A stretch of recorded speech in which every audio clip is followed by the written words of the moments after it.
Hi folks, Modelling Mark here again. Now before we get into our next video, we've got another sticker for the sticker board. This sticker is from Nobby at Nobby's workshop. I think Nobby, you can go here, keep the board nice and balanced.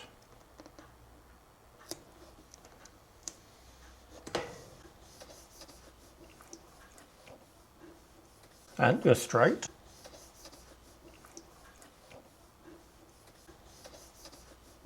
Nobby's got a very nice channel. He's making an LE steam tram, which is a small steam tram. I think it's powered by an oscillating engine. He's been doing that a while, it's very nice. And he's also very keen on his vintage tools and vintage measuring equipment. He's done a bit on restoring micrometers. The sticker turned up in a very nice homemade card. Photography and card making by Mrs. Nobby, and this is Nobby's collection of vintage screwdrivers. So that is a very nice card. That will go in my workshop somewhere as well. I do enjoy Nobby's channel and I definitely recommend going and having a look at it. So Nobby's workshop, as always, I'll leave a link in the description. So thank you very much for that, Nobby, much appreciated. And also thank you very much for the very nice shout out you gave me. Now let's crack on with the rest of the spindle body. I've got another Joe Pye expanding mandrel made in the chuck. And all I've got to do now is turn this face down so it's a nice sliding fit over this pocket.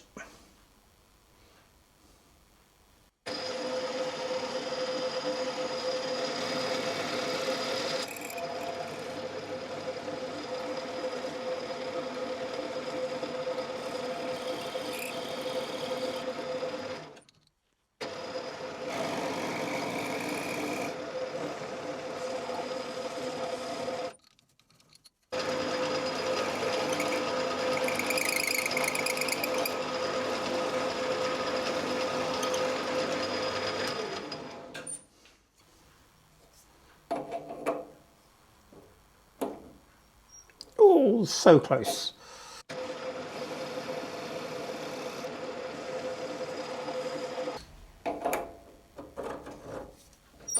Oh, that is perfect. Now I just need to reduce that diameter a little bit because I need to be able to measure there.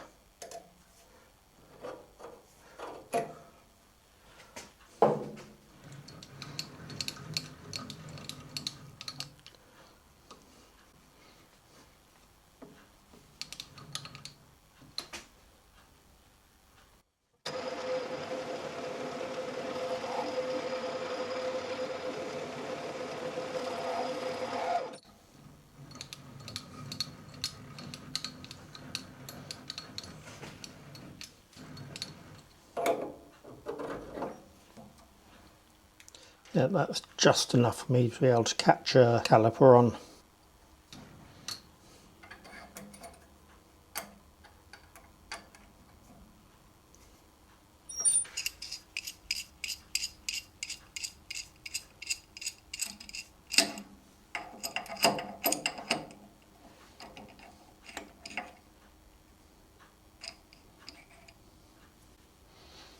Just get a little bit more torque on that.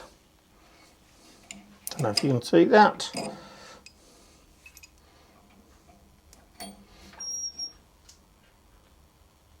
Yeah, that's on solid.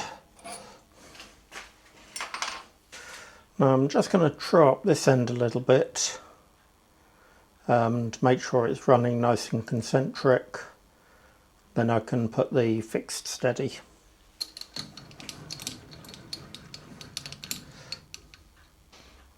Because there's a lot of stick out here, it's going to be very light cuts.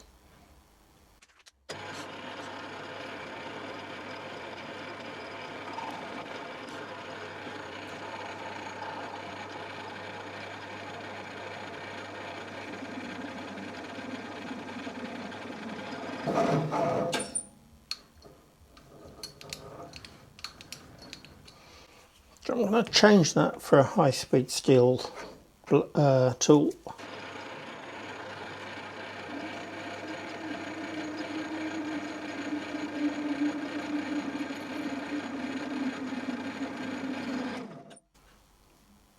We're getting a lot of chatter there.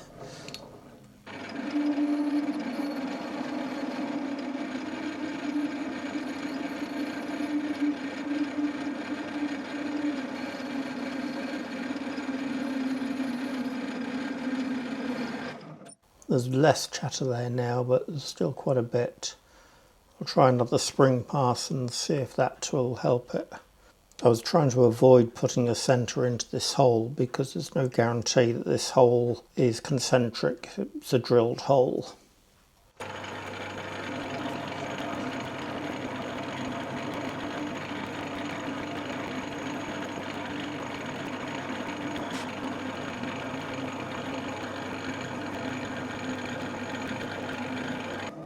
There's less chatter there now, but there's still quite a bit. One more trick to try to get rid of chatter is to have a very fine cut. I've wound it in about 2 thou. Disengage the motor and turn it by hand.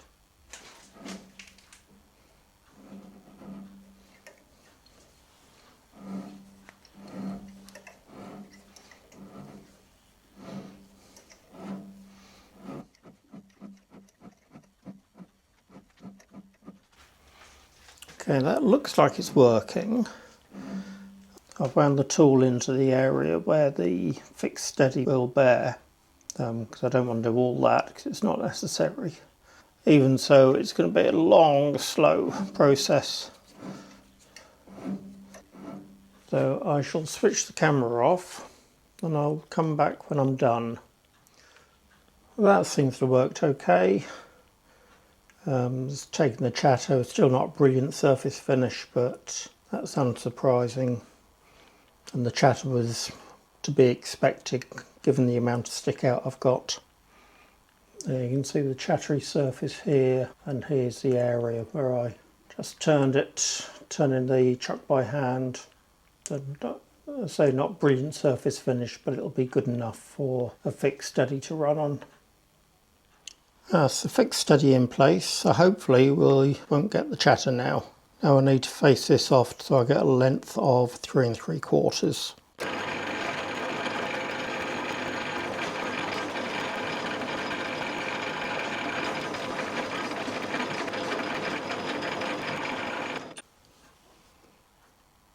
That's cut okay.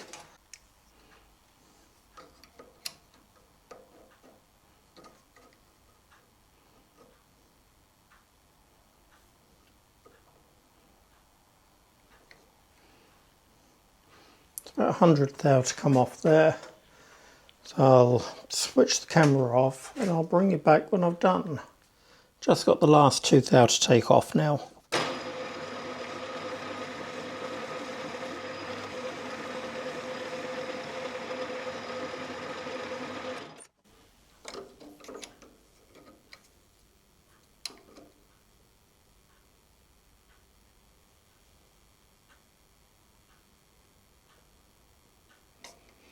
And that'll do. Ready to bore out this pocket now.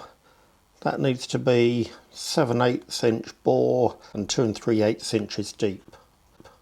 This setup is as sketchy as. I've got a lot of stick out here, nothing I can do about that. The 8mm boring bar is the largest one I've got that will go down the 5/8 hole. There's a lot of stick out there, and it's only actually been held by these 2 screws. So I've got to hope I can manage to get this bore big enough until I can get my 12mm boring bar in. Then I'll have a much more rigid boring bar which will be held properly. Right, wish me luck.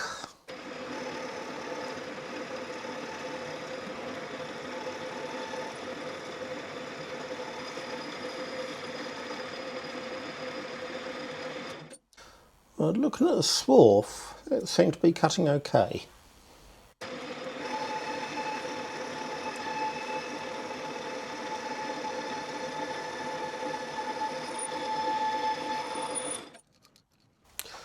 Surprisingly, I think I'm getting away with that.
Let's see if we've gone far enough for the bigger boring bar.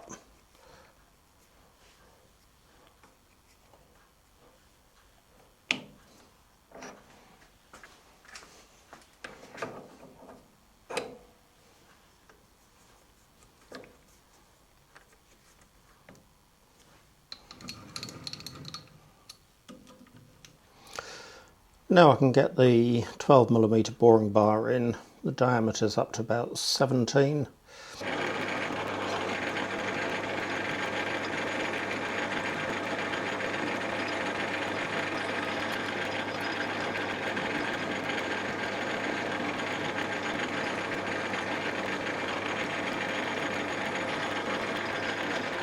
This is a lot more rigid and a bit of cutting oil, and it's cutting quite nicely.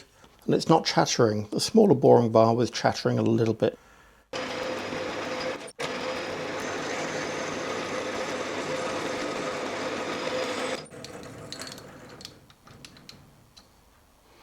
You can see his nice swarfs coming off there quite nicely. Again, this is going to be a long protracted procedure, so I'll turn the camera off and I'll come back when I've finished. This is the final pass to bring the bore out to 7/8 of an inch.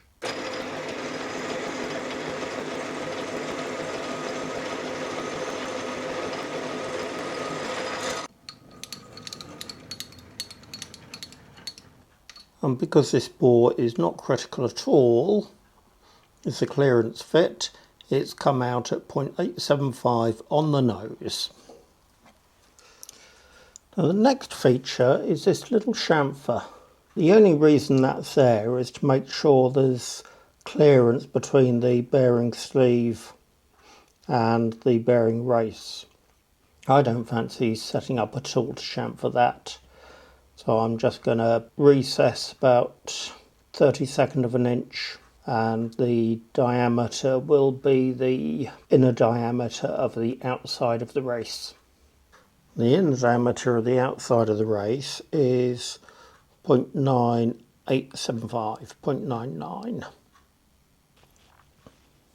So that means I've got to bore a diameter of 0.99 inches to a depth of 15/32 plus another 32, which is ½ an inch. I'm going to carry on boring this out to 0.99 of an inch, and I've got a saddle stop set to give me a ½ inch depth.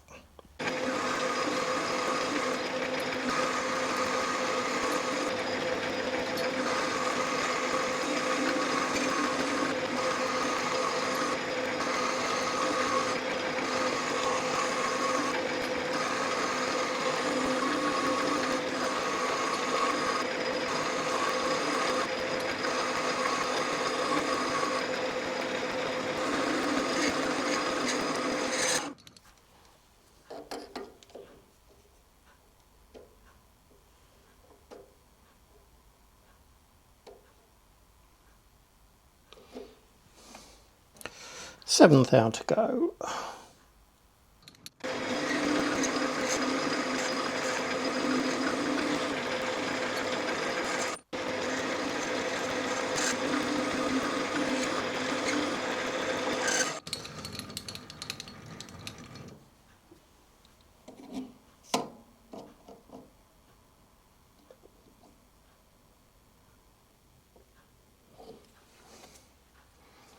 That will do. The next feature to machine is the pocket for the bearing. That's got to go 15-30 seconds deep, and it's got to be an accurate 30mm diameter, and that should be a sliding fit in the bearing outer.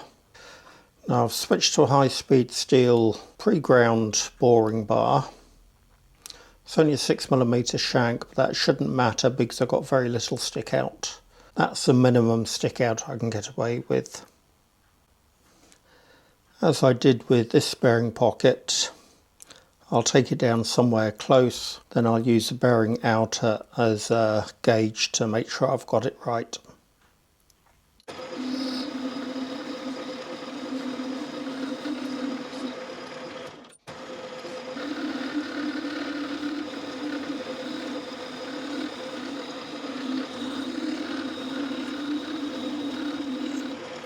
That's chattering.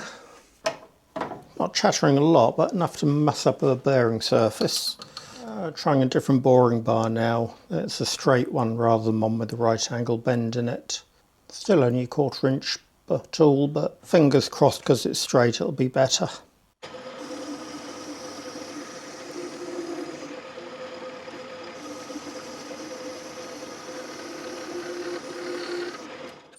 Yeah, that's working a lot better. You can see the swarf coming off much nicer, and you can hear it's much better.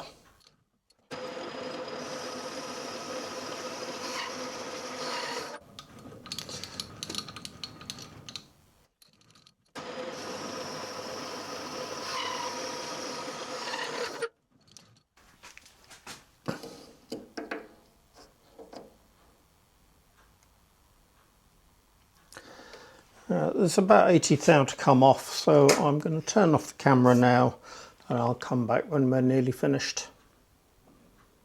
We're getting very close now, so I'm just taking it 1 thou at a time on the dial.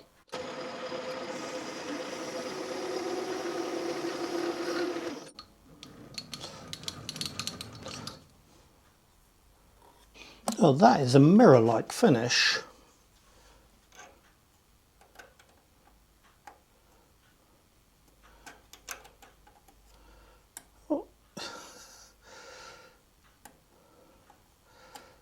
That is so close. Let's try a spring pass.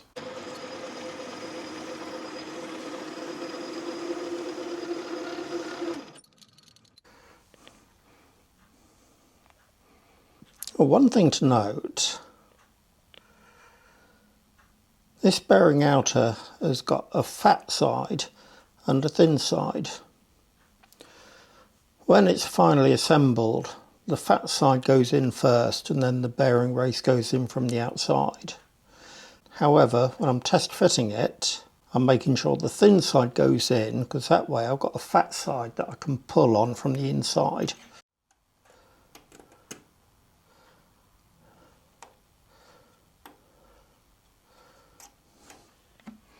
Try one more spring pass.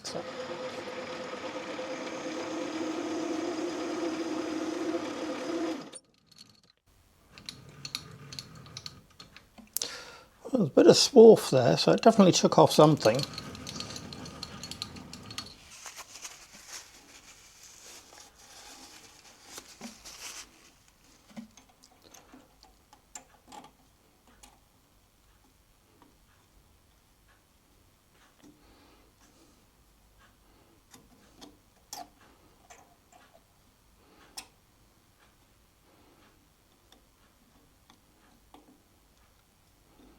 I'm sure that would tap in, but we don't want to do that.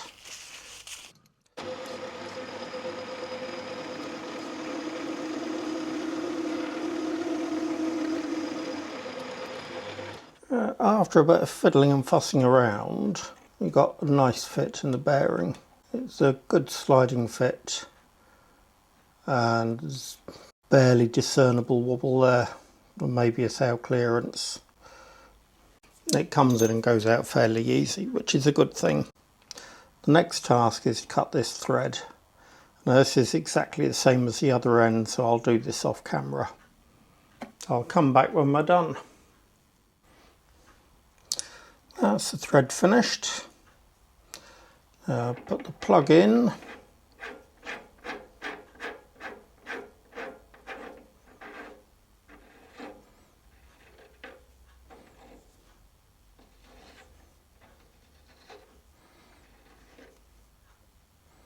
So you can see we've got a nice thread there.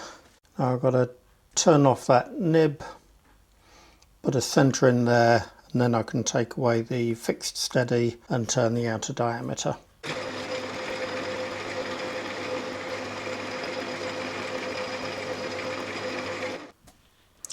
Right, now we can put a centre in there.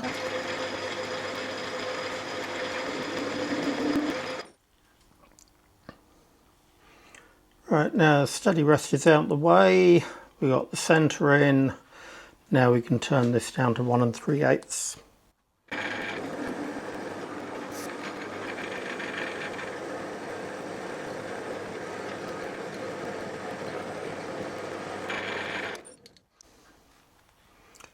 This is going to be another long protracted process, so I'll turn the camera off and bring you back when I'm done.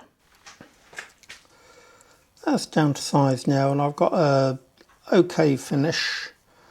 I'm just going to give it a go over with some emery paper to take out the last bit of the machining marks.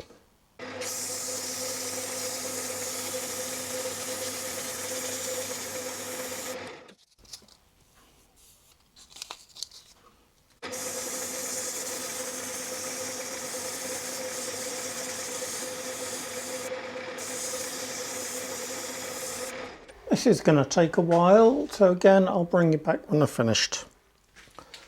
And that's got a reasonably smooth finish on it now. It's not perfect, but it's certainly smooth enough to go inside the wheel head bracket. So I'm happy with that. Let's hope I'm happy with that after I've taken it out of the lathe. It's not looking too shabby.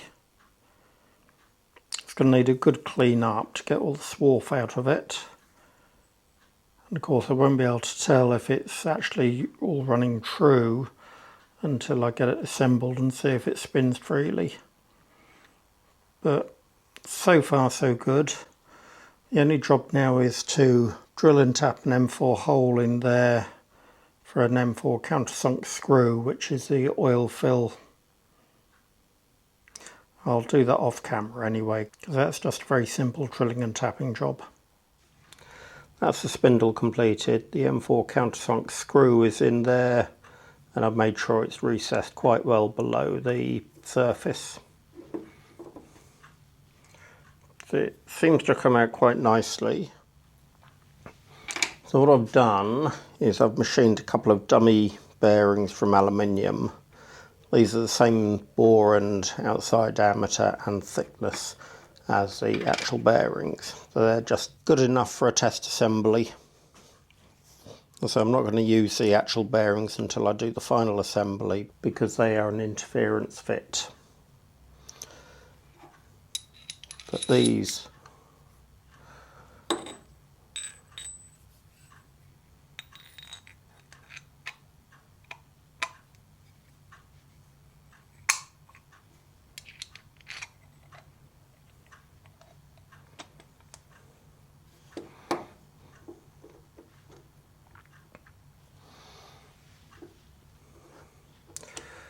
So with it assembled, we can see the shaft spins. I mean, it's not free spinning because there's no actual bearing surface. But it turns quite happily and there's no tight spots, there's no resistance there whatsoever.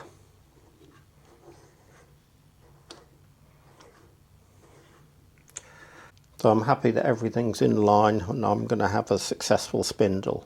Well, with the parts I've made so far anyway. Still plenty of time for Mr. Cock-Up to come knocking. Anyway, that works. I'm very happy with that. I think these two pieces were so far the most critical parts I've machined. And it looks like it's come out good.